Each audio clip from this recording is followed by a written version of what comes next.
Hi, everybody, and welcome to Tell Me About Podcast, where each week two nerdy friends deep dive random topics. I'm Laura. And I'm Tom, warning you that if you say Beetlejuice 3 times, Michael Keaton will appear and he will tell you the names of TLC songs that he does not know are TLC songs. Thank you, Tom. This is our Halloween special, episode number 11.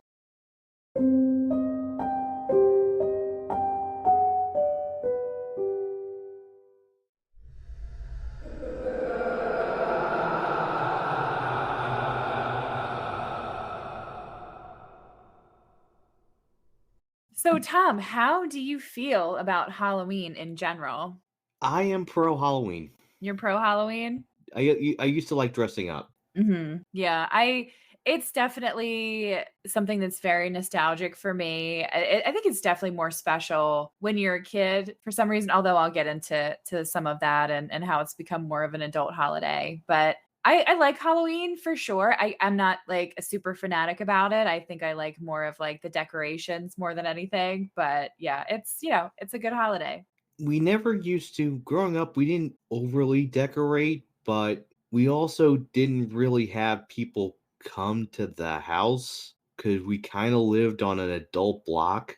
Yeah, so other than we used to put up like the window decals on the like like not the color form things that you would like peel and put on the windows. Yeah, like the Klingons. Yeah. Yeah, and then we used to have little plastic pumpkin cup things with that we used to hang on a tree outside, hmm and that was pretty much it. So you guys didn't overdo it. No, Christmas was when we really kind of did more. Gotcha. Gotcha. My sister-in-law is an absolute Halloween fanatic, and you should see their house. I mean, she's more into the spooky, creepy end of things, but she has some really freaking cool decorations. So they definitely go all out. It's really neat. I will say I do feel like I know more people that are very into Halloween now than hmm I did when I was a kid. Yeah, I agree. And like I said, I'll get into how adults kind of view it today, but I absolutely agree with you. I think that the culture has changed a bit from being more kid centric to being more fun for adults and more adults getting into it. So I think you make a great point there. I think more people do get into like the costumes now. Like I don't really remember if seeing adults getting into the costumes like they did when I was a kid, but maybe that's just me. No, I 100% agree with you. So, this week for our Halloween special, we are going to talk about the origin and history of the holiday. And then we're going to get into some urban legends and creepy stories. So, I am very excited about this episode. But before we dive in, just to kind of throw back a couple episodes ago, Tom, will you tell us where you had dinner this week? I had dinner at a Sheets. You did. You did. And you sent me a picture of your dinner. And I have to say, the fries looked very, very sad. First of all, that's very Wawa elitist of you. Here I am trying to create content for this podcast, and you're just poo-pooing. They just look so bad. I mean, the Wawa French fries are definitely better seasoned and look 10 times better than those fries that you ate. I mean, to be fair, the chicken tender platter, it Yep. is not my usual meal. So it is usually I will get a chicken tender sub with either curly fries or mozzarella sticks, and the curly fries are much better. But to Yep. just completely shoot down my fries is just, and if that's fries with a Z, is just I don't even know who you are anymore. I'm just telling you the truth. You sent me the picture. I'm like, oof, those French fries do not look that appealing. But as long as you enjoyed it, that's all that matters. I mean, I kind of did. Okay, two questions before we get into this episode. Did you get the Dr. Pepper barbecue sauce? Is my first question. And two, you said that you could have gotten curly fries. Now, I probably would have been more impressed with the curly fries. I was also kind of in a hurry and I didn't want to spill anything on my suit, so I did not get barbecue sauce. That makes sense. Good move. And Good move. I needed something kind of quick, so hence the platter. Do you still stand by you think that their hot foods are better than Wawa's? Yes, I do. Okay. All right. Well, moving on. I'm glad we could have this All you can eat character assassination. All right, so let's get into the history and origin of Halloween. So, the origin of Halloween started about 2,000 years ago with a Celtic festival called Samhain. Samhain is celebrated on November 1st, and its literal meaning is summer's end. The holiday represented the transition from summer to winter, essentially the death of nature, as well as the Celtic New Year. Have you ever heard of Samhain before? I have not, but November 1st is technically All Souls Day, think? Kind of, we'll get there. We'll get there. The night before Samhain was believed to be when the separation between the living and the dead was at its weakest. The dead would return as ghosts because on this night, quote, those who had died could walk the earth once more. The Celts would leave food and wine on their doorstep and at the edge of their villages to keep the spirits away. They wore masks when they left the house in hopes of being mistaken for other ghosts. Fires were burning around the villages to help protect and cleanse them from the dead. It's at this time where bats actually got their reputation for being very spooky, as the bats could only be seen at night when these fires were burning. So that's when it started to have that connection of spookiness and around this time and holiday. A legend from around the same time said that the term jack-o'-lantern was actually named for a man named Jack who would walk around with a lit pumpkin. Now, it wasn't quite the jack-o'-lantern that we know it today. It wasn't cut out with different faces or any kind of artwork on it. He essentially just cut a shallow hole into the top of a pumpkin and put a little candle in there. So whether that's true or not, but if you guys Google it, you can see some really cool artwork depicting that time and the first quote unquote jack-o'-lantern. The ancient Romans also provided roots for the holiday as they celebrated a harvest holiday called Pomona in honor of the Roman goddess of gardens and fruit. They thanked her for a bountiful harvest and would leave out apples or nuts in tribute of her. When the Romans conquered the British Isles, Samhain and Pomona merged to become one holiday. With the rise of Christianity and Catholicism, the Catholic Church turned Samhain into All Saints' Day, also known as All Hallows' Day, a holiday that essentially honored all the saints who didn't have a holiday of their own. As you mentioned, All Souls' Day was celebrated on November 2nd in honor of the dead. Trick-or-treating back then was known as souling or guising. So the poor or the needy would beg for pastries known as soul cakes, these spiced cakes with raisins in them. And in return, they would pray for the people's dead relatives, which was called souling. Young people, in particular, would dress up in costume and get food, wine, and money in exchange for singing, poetry, or telling jokes. That was the guising part. The phrase trick or treat actually was more recent than most people think, as it was only coined within the last 150 years. Well, they had to come up with some way for the underage drinking. There you go. Centuries later, the early settlers in Virginia brought the holiday's traditions with them, and Halloween was primarily a Southern holiday at first. It was mostly Protestants who celebrated, as the Puritans thought that the concept of Halloween was too dark, and they also didn't believe in All Saints' Day in their religion. The concept of a witch, as the Puritans knew of it, is largely how we think of it today, with the hat, the broomstick, and the cauldron. So that was essentially their contribution to Halloween. These things would become synonymous with the holiday. Not long after, Halloween traditions started to emerge in a more secular way. In the 1800s, the holiday and its traditions gained a lot more popularity in America. Irish and Scottish immigrants revived the traditions, and souling and guising then eventually became trick or treating. The sentiment of Halloween turned a bit at this time, and it was becoming more about the pranks and the hijinks rather than the offerings or the treats. Boys, particularly younger boys, were causing havoc, especially in urban areas, leading to a lot of chaos in cities such as Chicago and Philadelphia.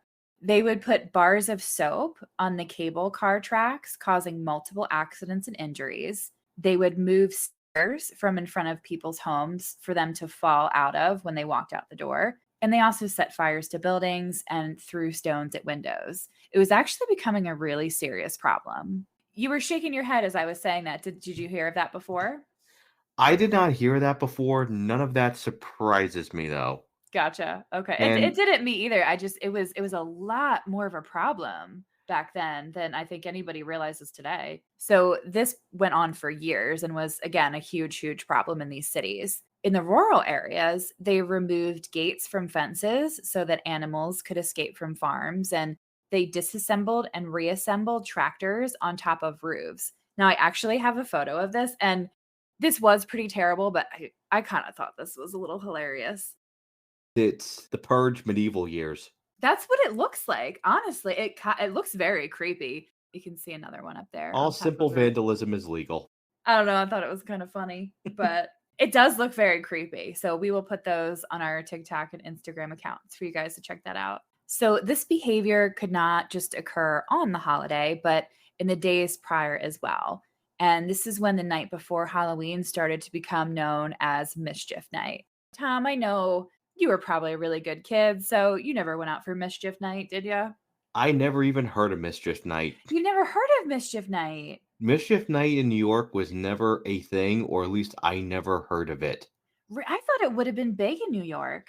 No, Okay. I think if people were going around New York acting like it was the Purge, then I think I probably would have heard of it. I mean, we certainly had Mischief Night in the suburb that I grew up in, and it wasn't. I mean, I think it's not the purge. It certainly was not the purge. It was, some kids throwing eggs at houses and toilet papering trees. So it was very tame and very mild, but it was definitely a thing.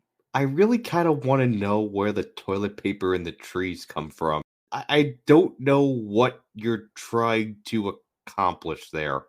I think the point of it is just to create a mess, and it was a cheap, easy way for the kids to do that. And of course, they always had toilet paper was always accessible. So I think that was the point behind it.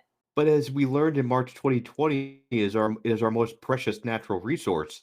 It is. It is. So back then, I don't think it was so much of a precious resource, but it was, like I said, it was definitely big in the suburbs. And although, like I said, very tame and mild around where I grew up. At least the eggs, while I do not condone it, the eggs on the houses I kinda get. Hmm. I do not understand the toilet paper trees. I just really, okay, you've decorated a tree. It was a maple, now it's a two-ply, extra quilted. And there was shaving cream too. People would use shaving cream to deface property. Parents, teachers, and cops at the time were very concerned about the kids' destructive behavior, and they strived to turn the holiday into something more positive and fun. Soon, there were costume contests, parties, and games to distract the kids from destroying property and causing injury.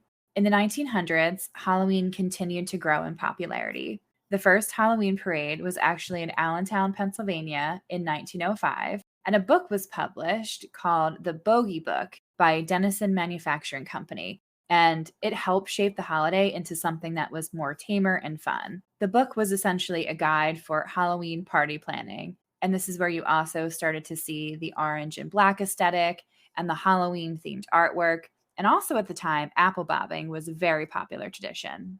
I wonder when that stopped. I didn't find that in my research when that stopped being as much of a prominent thing. I don't know because I've never, like, really seen bobbing for apples.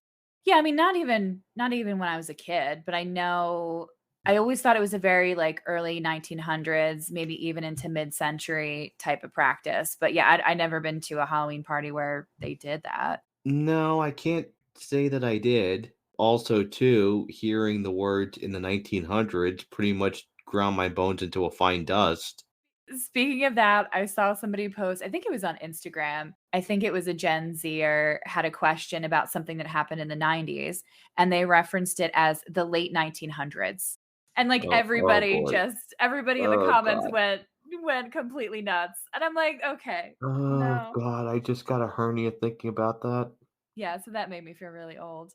The first costumes were marketed for Halloween around this time, as costumes up until this point were homemade. There were a lot of paper Halloween costumes because they were cheap and easy to produce, but unfortunately, they were also very flammable.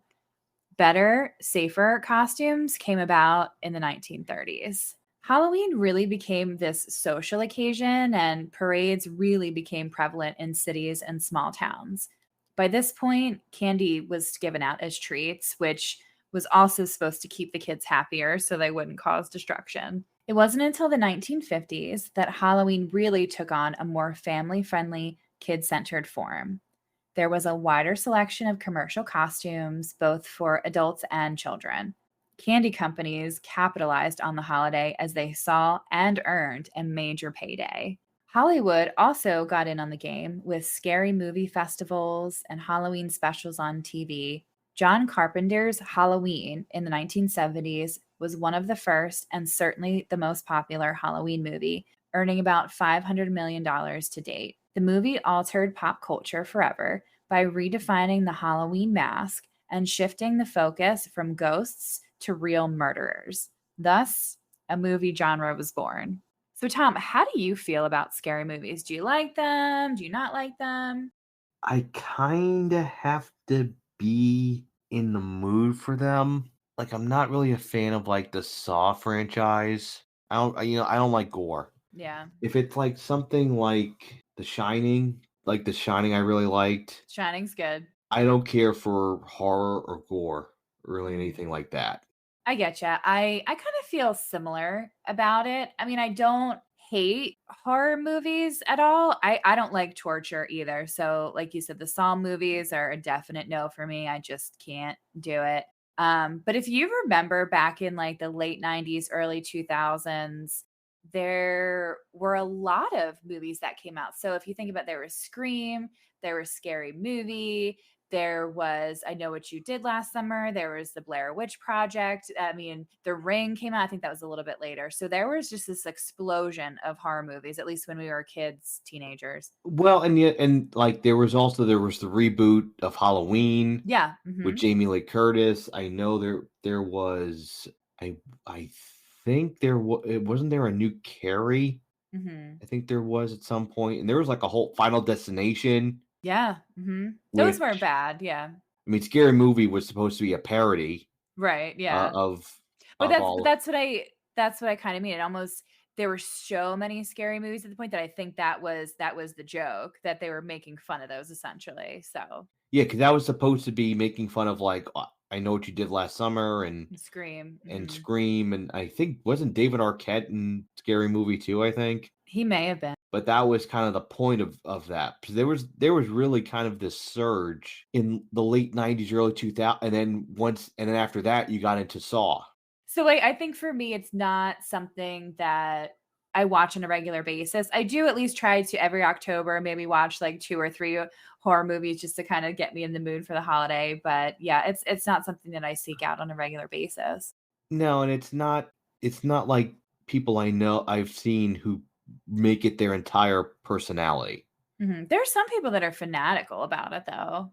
And again, it's their entire personality is around being horror fans or Mhm. slasher fans. I do wanna say I did see and this was, again, years ago, I did see Annabelle in the theaters, and that was pretty cool. I really that was more about the paranormal and that possessed doll, and that was really well done. I think it was just because it was a good movie, but yeah, so I really enjoyed that one too. Oh, then there was Chucky. Yeah, Chucky. That was more when we were kids, like, what, late '80s, early '90s, I wanna say that was, Like, or well, '90s, and then there were a bunch of reboots. Mhm. There were a bunch of Chucky reboots. There was, The Exorcist. Exorcist was good, Poltergeist. Yeah. Every Stephen King novel into a movie, which really wasn't that good. No, although except for Misery. Yeah, that with Kathy Bates, that's a classic though. Today, Halloween is a huge moneymaker as the second most commercial holiday after Christmas. As you kind of alluded to in the beginning, more adults than ever get involved in Halloween, and some argue that it's become more about the adults than it is the kids, as parties, the sexy costumes, and the nostalgia are a big draw. We have pretty much sexy everything now. Yeah, that's true. There are sexy trees and sexy Amazon drivers. Halloween has become just as much about consumerism as it is tradition, with costumes and decor. They come out like months in advance of the holiday. So, Tom, how much do you think Americans spend on costumes and candy each year? Well, judging by the fact that every empty storefront I see turns into a spirit Halloween, I would say 25 million. Okay. Americans actually spend $6 billion a year on costumes and candy alone. Like, how crazy is that? 6 billion a year. We really need to quit our jobs and open a spirit Halloween. I think we should do that. I think we should. 'Cause it's obviously it's single-handedly keeping the economy afloat. And then we would only have to work like 3, 4 months a year. I think this is perfect. Haunted houses are also very popular with about 4,000 haunted theme attractions each year. You can really see the growth of this industry over the last 15 to 20 years or so, which started out with haunted hay rides and locally run haunted houses in the early days. And now it's grown to this bigger, better, well run attractions that people just seem to flock to. Now, this is something that I really enjoy every year when it comes around. I at least try to go to one haunted attraction, and I've been to many different ones over the years, locally run, smaller ones to the bigger theme attractions. And I have to say, hands down, that Field of Screams is 100% the best attraction. And I think it's rated on most polls of the best haunted attractions as number one. So I highly recommend anybody who's into the haunted houses, if you can get to Field of Screams out in like rural Pennsylvania, definitely try to do that. I do kinda wonder how much interaction, like, you have at haunted houses now, Mhm. considering how litigious we tend to be.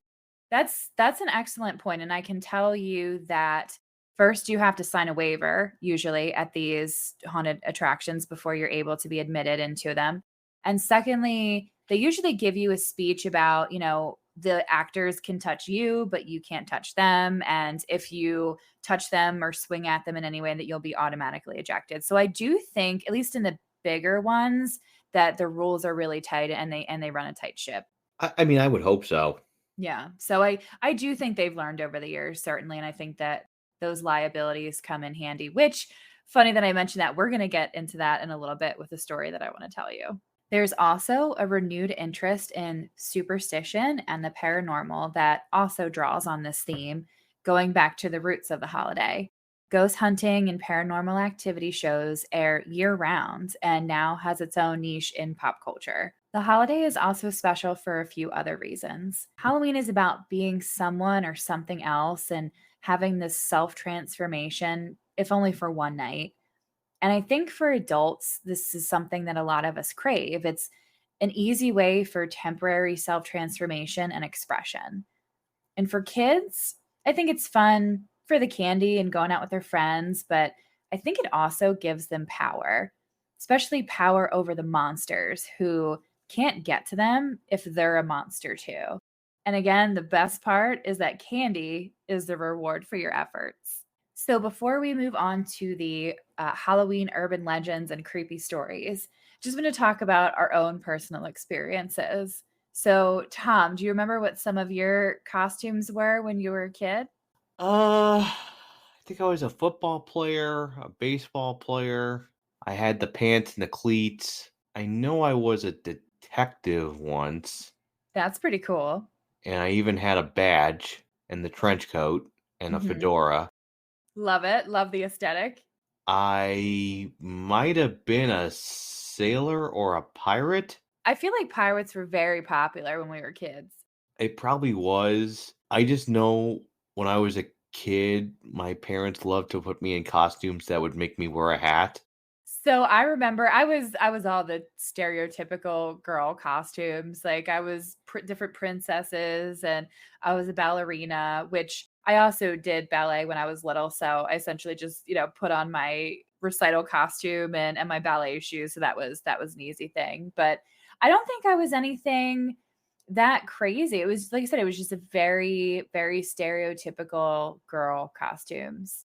I know that you had mentioned that the street that you grew up on didn't have a lot of kids. It was, mostly adults that lived there. Did you go to like more kid-friendly neighborhoods, or where did you go trick or treating? So kids would go down the block, and usually a lot of people would just would just leave balls out Oh, that's not fun. and just say like take a couple. And that never happens. I grew up in a fairly large neighborhood. Again, it's suburban neighborhood, and I would go out, with my brother and friends every year, and we had a ton of houses to go to, and that it was rarely the case that they just left a bowl out. Either they weren't home and none of their lights were on, or you knocked on the door and you would interact with the homeowner, and it was like, oh, you look so cute, or what are you? And so it was for me, it was a very traditional trick or treating experience.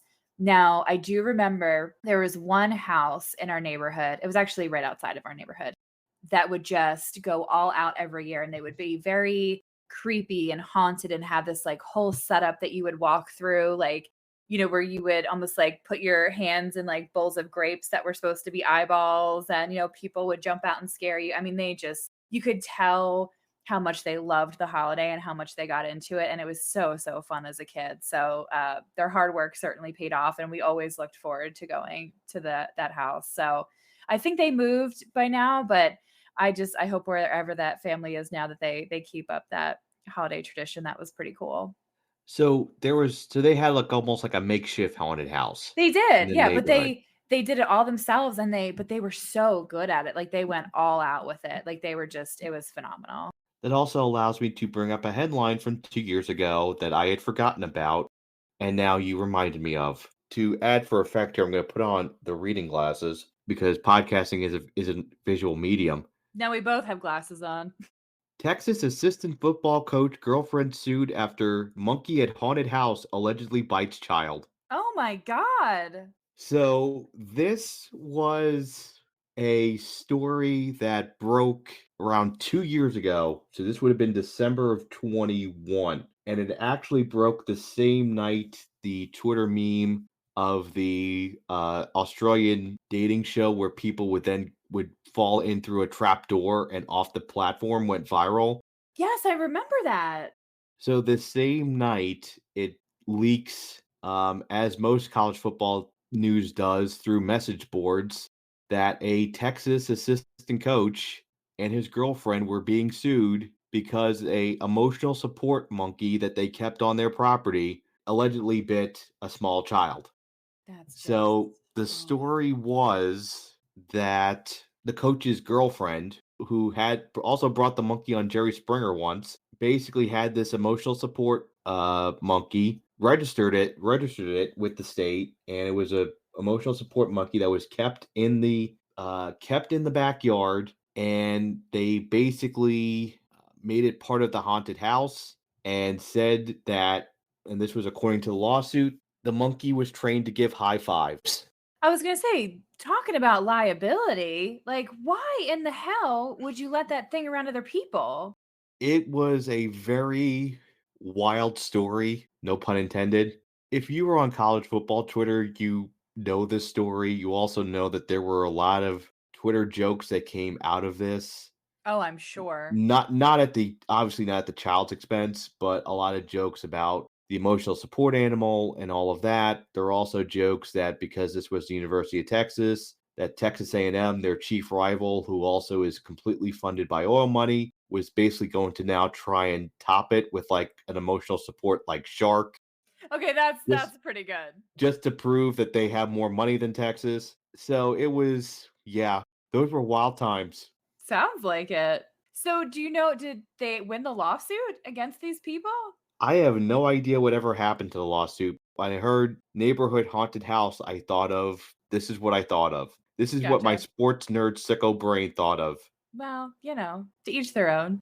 So, just to wrap up the trick or treating part of it. So, I do remember also in my neighborhood that there were a couple houses, particularly one I remember with an old couple living there, that they would give out full size candy bars, Hershey bars in particular, each year. And of course, those are the houses that kids dream of, that that you get those big full size candy bars. So like you said, I think there were like two or so in our neighborhood, and we all flocked to those houses. We all made sure we hit those houses every year. But that really, you just really make the kids' night, by doing that. Well, they were always the best Right.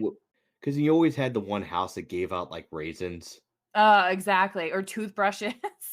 or toothbrush it. Like at least the toothbrush had a purpose. It Raisins did. have no purpose. Absolutely garbage fruit.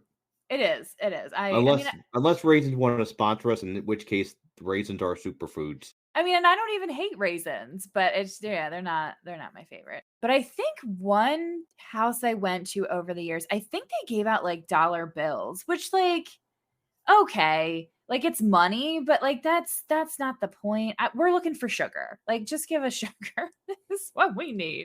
So speaking of sugar, I wanted to hear some of your favorite Halloween candies, like something that you got like really excited about that you would get on Halloween. So I was kind of a picky eater when I was a kid. When I was a kid, I usually only liked plain chocolate. I Mhm. think the first candy bar that I really remember having was a Twix, and I really liked Twix. So from that point on, Twix was my candy bar. And then Gotcha. eventually, like I got into like Snickers and Three Musketeers and Reese's. I like Reese's too. But Reese's are good cold or frozen. So if you haven't tried that, that's pretty good. I've never had that, but I have had the white chocolate Reese's and also like the Reese's pumpkins. I like the Reese's pumpkins. They also make the eggs around Easter, and they might do trees around Christmas now. They're really trying to hit every holiday with the different Reese's shapes. But I don't like white chocolate. It just tastes weird to me. And here's the thing. I am a chocoholic. I will eat as being as picky as an eater as I am, I will eat pretty much anything chocolate except for white chocolate. I just can't do it. So I think my favorites, I was never into like the fruity candy. So like the Sour Patch Kids and the Skittles and the Twizzlers, like that was always a trading card for me that I would trade, my brother or, friends that I went with for more chocolate. But definitely I would say like like you mentioned, the Twix, Snickers was a big thing for me. M&Ms, I like M&Ms a lot. So those were definitely my favorites. And even like the fun size and like you count how many of the fun size you got. So that was definitely my favorite. We used to get a lot of fun size M&Ms. We used to get a lot of fun size Mounds bars. Oh yeah. See, I don't like coconut, so I won't eat those. My dad really likes them. He would always take the Mounds and Almond Joy bars, which I was happy to give to him. Well, and that was always the thing too, is whatever candy I didn't eat or I couldn't have would go to either my dad or my grandfather, and they would, okay, twist my arm.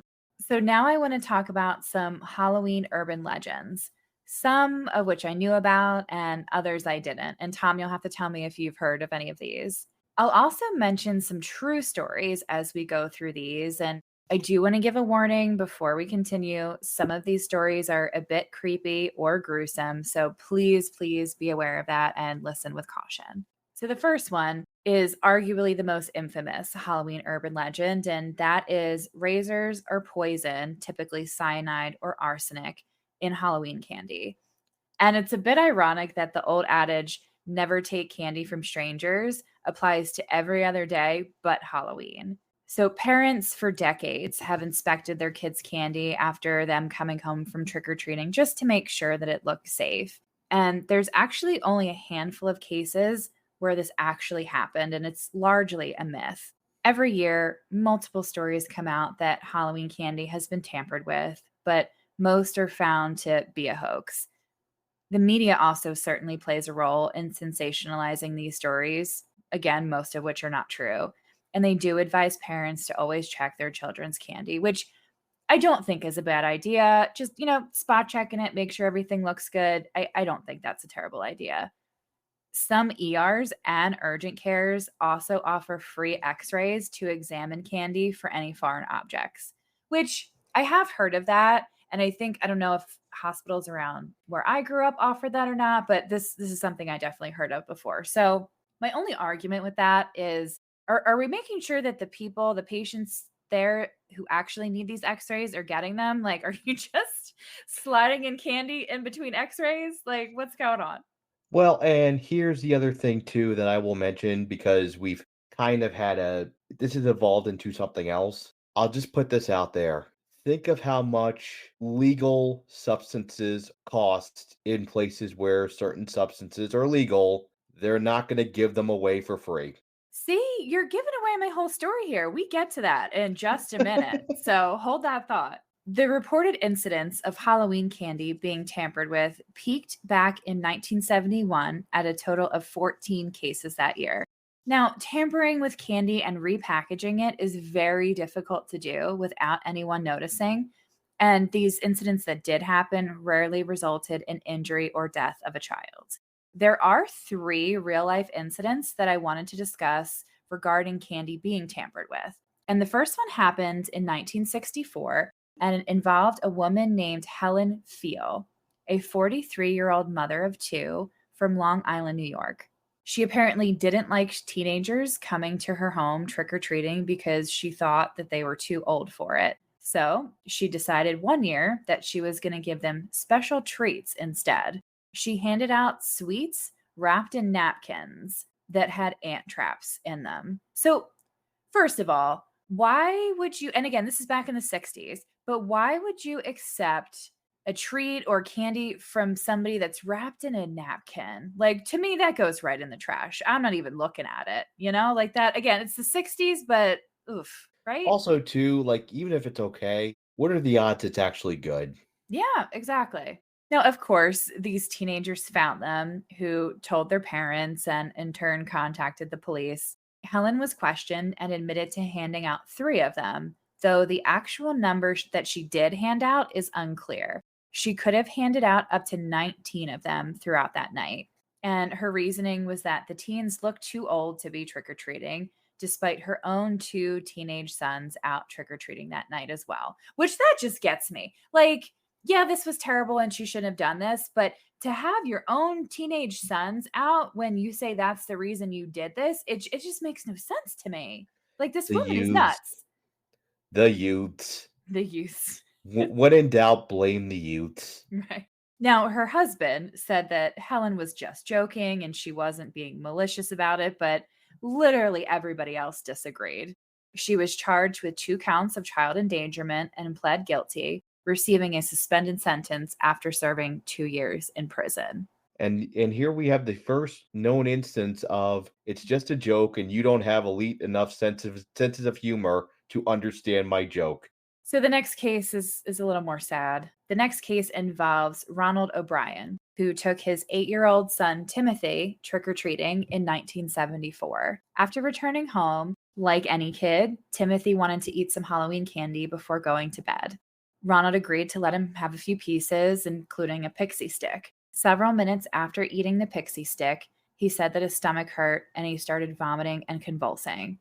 He sadly died before the paramedics arrived. It was quickly determined that Timothy was poisoned with cyanide. The other children out with him that night turned in their candy for testing, and it was found that the pixie sticks had been cut open, some of the sugar was removed, and replaced with cyanide, enough to kill 2 to 3 adults in each one. Police questioned Ronald and asked him what house that he thought it came from. He first said that he didn't remember, and then, after being pressed for an answer, as it was raining that night and they didn't go to many houses, he pointed out one that they did go to. He said when the homeowner didn't answer the door, the group continued on. Ronald turned around, though, at one point and went back when he saw the homeowner finally answer the door, getting pixie sticks as their Halloween offering. Ronald said that he didn't see their face, though. And it turns out that the homeowner was at work until 11 p.m. as a traffic controller that night, and no one was home. Police then arrested Ronald after they found that he had called his insurance company the day after Timothy's death to get paperwork started on one of several life insurance policies, totaling $60,000.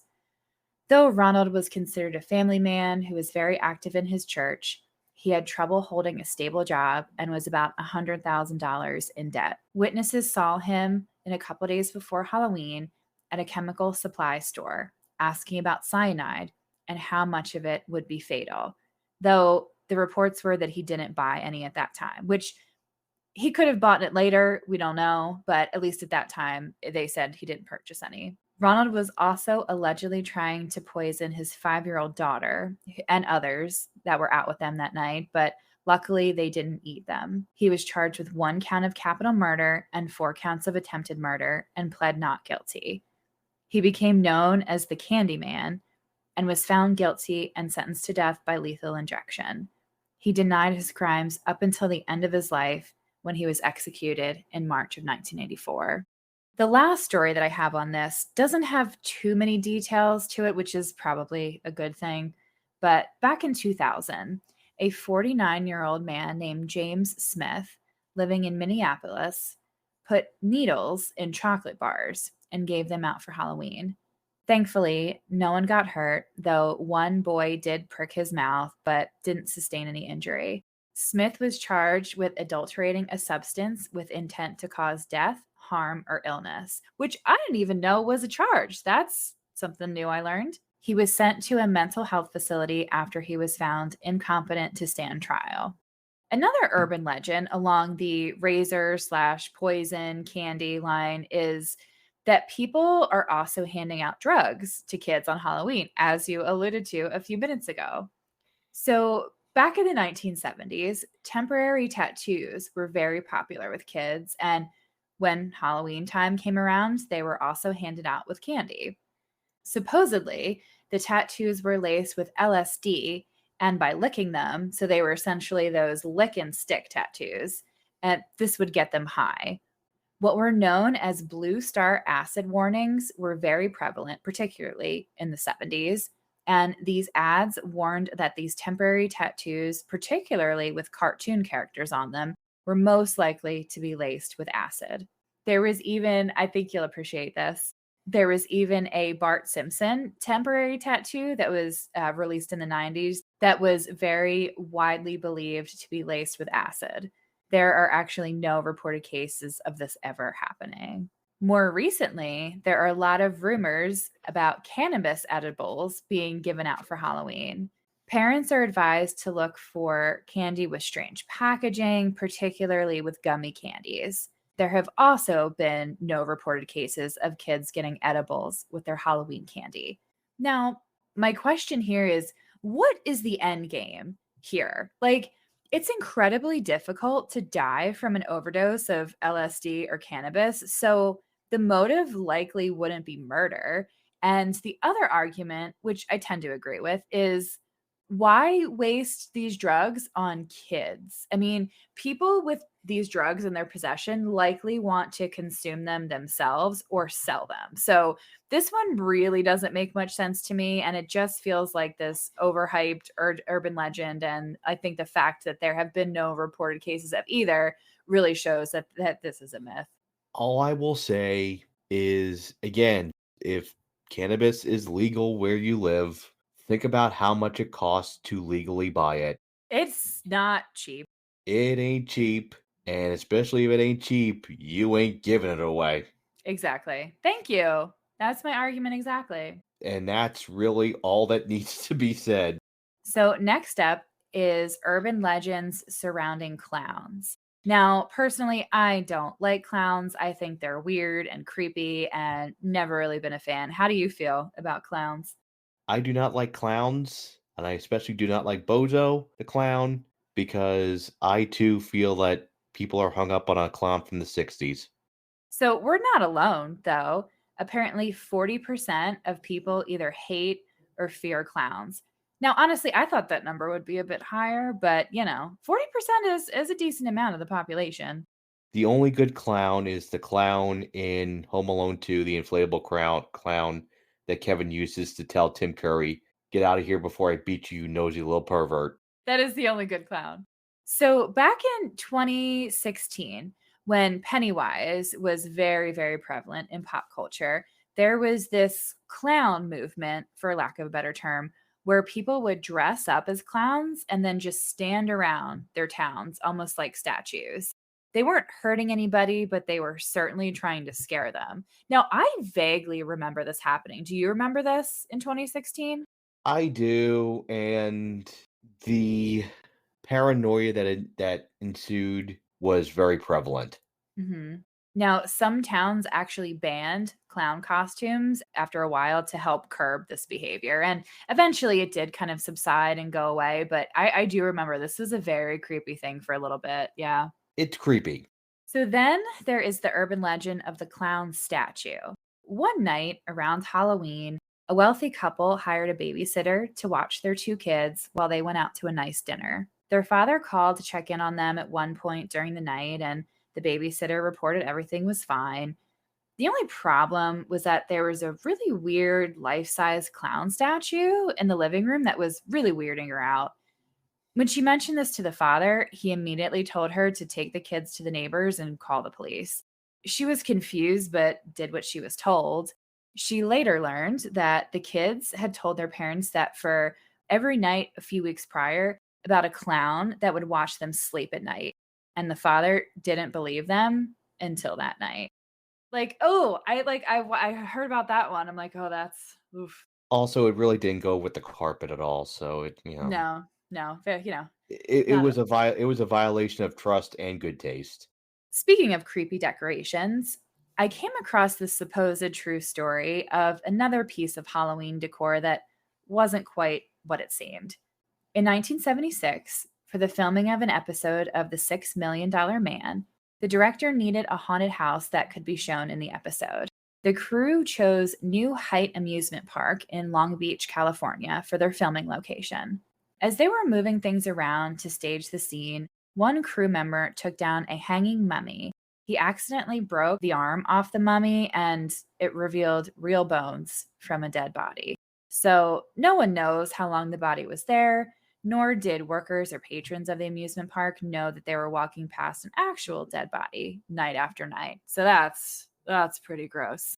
And my question with that is, did it not smell or was it so decayed at that point? Like I have questions about that one, but supposedly it is a true story. And what you're saying is they could not rebuild them, they did not have the technology. They did not. Someone my age should not be able to make references to the $6 Million Man. No. Now I want to talk about the superstition around the number 13, and particularly the 13th floor of hotels and buildings. Now, a lot of contractors have opted to skip the 13th floor and go from the 12th floor directly to the 14th floor, as there are various tales throughout the decades prior to this practice of very mysterious occurrences and unexplained disappearances on the 13th floor of buildings. One of the documentaries about urban legends that I watched talked about a supposed haunted house that went up to and ended at the 13th floor. Each floor was scarier than the last, and most people that came to the haunted house got scared and turned around. Those who did make it to the 13th floor were supposedly never heard from again. Now, I tried to find more details about this urban legend, but I stumbled upon something that was more disturbing. So, McCamey Manor is an actual haunted house, but it's not your typical themed attraction. Founded by Russ McCamey, the original McCamey Manor was located in San Diego and moved to Nashville, Tennessee in 2017. A second location was opened in Huntsville, Alabama not long after. Open all year round, McCamey Manor is known as an extreme haunted house and a survival horror experience. Tours can last up to 8 hours, and visitors are inflicted with literal, physical, and psychological torture. Visitors can be tied up, physically assaulted, held underwater, forced to eat and drink unknown or gross things, and potentially drugged, just to name a few of the things. There is no cost to participate, and McCamey only asks that participants bring a bag of dog food for his 5 dogs. The reward for anyone that makes it through McCamey Manor is $20,000, though no one has. To give up, participants have to say a safe word and then face a camera and say, "You don't have to do this." As you can imagine, potential visitors must go through a lengthy process to be approved to participate. They must pass a physical and psychological exam, a background check, and participate in a FaceTime or Zoom interview with Manor staff. They also must undergo and pass a drug test, provide proof of insurance, and sign a 40-page waiver of liability. So to kind of touch back on those liabilities that are signed at haunted houses. There have been numerous injuries and several hospitalizations over the years. Law enforcement and residents of the towns where the manors are located absolutely hate this attraction, but they can do little to get rid of it. Many people wonder how this is even legal, even given the signed waiver of liabilities. And I'm just going to warn you, if you guys Google this, the website is very gruesome and there's a lot of detail and there's photos and video. So I would just proceed with caution. This was very disturbing. This is one of the more disturbing things that I found. And I'm just gonna leave that there. You don't want to go? You don't want to go to McCamey Manor? I know I do not. Like, I understand, and you know, there are people out there who love to participate in this shit and want to be subjected to the extreme, parts of life and I guess dark things. But I have never heard of anything like this. This is just, to me, this is way overboard. Like, you're literally allowing somebody just to torture you. And like, for what? Just to say that you did it? I mean, it's a lot. It I was a mean, lot. yeah, I don't. I'm more into the haunted houses where the scariest thing is finding out there's a David S. Pumpkins at the end of it. I mean, certainly the haunted houses that I've been to have been a lot more fun than this. This is just awful. So let us know, would any of you ever do this? Like, it was very off-putting. Like I said, please, I would not recommend going to the website. That was a mistake on my part. So in this next urban legend, I've heard various stories that are similar to this one. And this is the story of the Halloween hitchhiker. A truck driver picks up a woman hitchhiking on the side of the road on Halloween night. She gets in the truck and they ride for a while talking. At one point, the woman starts to describe a gruesome murder that she witnessed, and the trucker realizes as she's talking, the murdered woman that she's describing looks a lot like her. When she reaches her destination, she gets out, thanking him for the ride, and as he pulls away, he looks in the rearview mirror and the woman is gone. Have you ever heard? I've heard various versions of that. Have you ever heard that one? No, I can't say that I have. So now I want to tell you about an infamous Halloween photo dubbed Where's Mama's Head? Now, it's not clear when this was supposed to happen, but a photo surfaced at some point of Susan and John Buckley standing with their mother outside their home. Susan has an axe in her hand, and John is holding their mother's head with her body positioned between them. So I'm going to show you this picture. You see it? And Well, I think I found the head. so that you see the mother's head. So that's Susan and John. And then the mother's in the middle, and John's holding her head. So pretty creepy, right? Mm-hmm. So supposedly, the kids in this neighborhood were cutting heads off dummies as a Halloween prank that year. Susan and John reportedly took this literally, and when the police came to their home, they were gone, leaving their mother's half eaten body behind. So essentially, they were cannibals as well as murderers. So it later came out that none of this happened, and the picture was photoshopped. The real photo is of the three of them with their mother alive and well, and I'm going to show you the actual photo. So the picture shows that she is alive and well. So this was a Spoiler alert, listener, none of them have heads. So nothing happened to the mother. She is fine. So to close out the urban legends, I have two stories about haunted Halloween costumes. In the first story, a girl was trying to put together a costume last minute, and she wanted this cheap thing that she could throw together for a party that she was attending that night. She was going through her grandmother's old clothes in the basement, and she found an old wig and a witch's hat that the young woman thought would be perfect for a costume. She goes to the Halloween party all dressed up, and only to find that everyone that looked at her starts screaming. She rushes into the bathroom to see what the problem is, and when she looks in the mirror, she sees thousands of little spiders crawling all over her head and face. Like, oof, I'm not a spider person, and that's Nope. pretty gross. Yeah. Nope.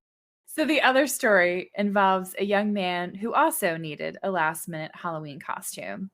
He goes to a costume shop and sees a mask of an old man, which he thought would suffice.